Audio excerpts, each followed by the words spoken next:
Hey, David, I just want to talk to you about your upcoming workshop, Watercolor Magic, that's going to be this Saturday. It's going to be really exciting. I'm so looking forward to it. Yeah, me too. What I've wanted to do something like this for years. Excellent. Good. Well, you're a really experienced watercolorist, but you're also really experienced in all things art supplies, as we've learned from meeting you in a couple of our Q and Art live events. You know just an awful lot about these media. So I'd like to ask you about the this class workshop is called Watercolor Magic. A lot of us, I think, feel that watercolor is not really, it's black magic, if anything. It's a medium that can get away from us, that is hard to control. Can you tell us, is that what you're going to help us with to get a grip on this thing? What are we going to learn? So there's a couple of things that I think should be highlighted. One is sometimes the best thing that you can do with watercolor is let it go. Let go of the control. Let it find its own way. There's a spiritual quality almost with watercolor as you let go and assume that there's a freedom that comes with working with this medium because of the water and because of how it works with the pigments. But there are some things that are specific and that you can latch onto that'll help you know when do you want to have control and when do you want to let it go. So on the topic of what can I control and what can I manage, here are the things that we're going to focus on. We're going to focus on great composition. Mm-hmm. Because if you can develop great compositional sensibilities, you can use that to shape everything else that happens and the points where you can let the color go and when you want to pull it back. That'll show up almost by itself if you've got a great composition to work with. We're going to talk about values. How do you build a great range of values that help draw your viewer in and keep them captured so they don't want to leave once So, they're in your picture? so your picture doesn't look flat or lifeless. It really has depth and dimension It and has energy depth. going. Right. So a picture that has a great composition that pulls me in, that feels like a good picture. Secondly, something that has energy, drama, power, feels like strong. That's what the tones are going to give me. What else am I going to And get out of this? and Yeah. one of the other things that we talk about in the workshop is you mentioned energy and that drama. For me, that comes with a sense of musicality. Hmm. And we'll talk about how can you find that in your own work, because I find that when I'm painting or making art, sometimes there's almost counterpoint, and if I can hear that happening in my head, then I'm going to be pretty confident something pretty great is happening on the surface. So we'll talk about how do you find that rhythm. What are the tools that you can look for in your composition and in your values that can give you that sense of rhythm and play that comes with a sense of musicality and real drama. So this workshop is on one level about principles, ideas, but we're also going to make a painting, and we're going to make a really beautiful painting, or you are, and we're going to hopefully follow along with you in the course of this really in-depth workshop. We're going to get to actually make a beautiful piece of art. So that is something I'm certainly looking forward to, and it's going to teach us, I think, a great deal through doing. But the other part of it is also understanding this medium, understanding this tool, and overcoming some of the difficulties that we have because we don't understand it. Can you talk a bit about watercolor as a medium, pigment, how colors work together, and so forth? Yeah. Yeah, I think so many people when they come to watercolor or when they come to painting in general, assume that everything works along the rules that you've learned with color mixing, which many of us learn in elementary school. Red and blue make purple, red and yellow make orange, blue and yellow make green, and those are your secondaries. But in fact, when you're working with watercolor and when you're taking best advantage of what all of these things can give you, then you come to learn pretty quickly that all of these pigments, and they have their own unique names like cadmium and cobalt and things like that. The reason they have those names is because that tells you exactly what's in the paint. And Hmm. you can take advantage of its unique qualities, its unique personality.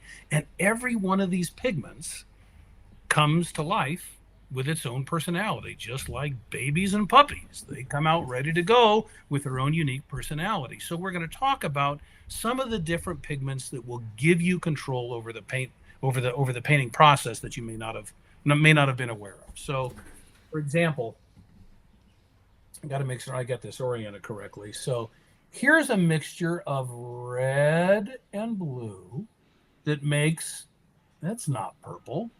That's kind of a deep, cool brown. So, well, hey, so you look, you mix these two colors and you think either this is bad color, this is bad paint, or somebody's told me wrong. But in fact, these are great paints. These are great pigments. They just are doing something different. So we're going to talk about how do you take advantage of this kind of mixture versus this kind of mixture where you've got a very clean red, you've got a very clean blue, and they make a very clean, bright secondary purple. The reason they're doing that is because of the personality and the specific characteristics of those pigments. This is not hard stuff to learn, but we're going to talk about how it fits within the context, the overall context of making a great painting. That's interesting. So we're going to learn how this medium works in a way that I think you can watercolor for years without understanding it. I certainly have. I think it's a confusion that can happen with watercolor. Like unlike other media, the names of the paints aren't just the color, but they're often what they're made of, and that is often at the heart of the confusion. If you don't understand what that means, what does cadmium actually mean? It's Yeah. not a color. Cadmium is an ingredient, and the ingredient behaves differently. So being able to understand that, I feel like once we understand it, it'll make a huge difference to our painting. Now, this is obviously something that beginners will like to know. This is obviously something that would be useful to somebody who's starting out to understand the rules of the road. But I also feel like even for me, I've been watercoloring for years. Frankly, I've been winging it. I don't really know what I'm doing most of the time. So I feel like this will be helpful to people at my level who have been doing it for a while as well. Is that your intention? Are you going to be talking to all of us? Yeah, absolutely. So I hope that this will be enlightening for you.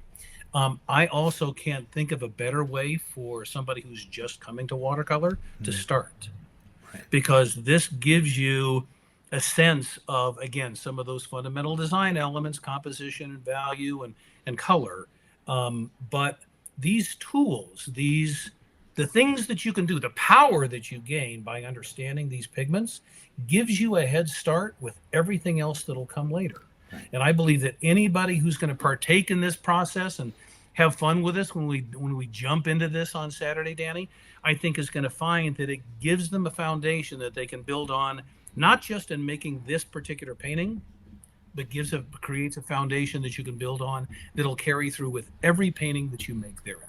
Right, absolutely. I think so. This is going to be an afternoon really well spent because you're going to come away with a great little piece that you've made, but also with a deep knowledge of a medium that I think has so much potential. I mean, so many beautiful, beautiful works of art have been made by artists, and also a lot of muddy messes have been made by artists too who don't fully understand it.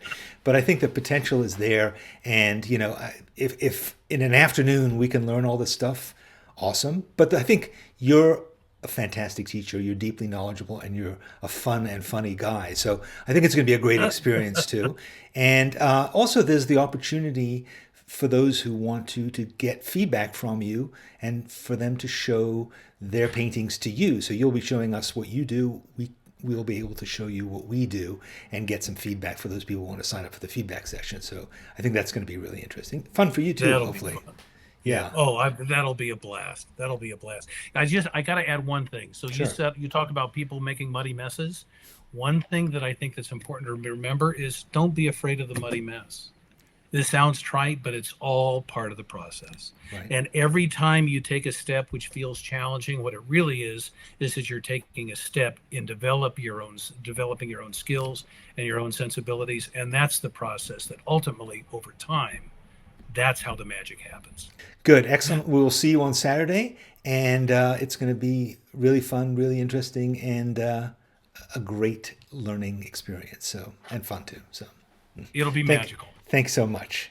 Yeah, thank you. Bye bye.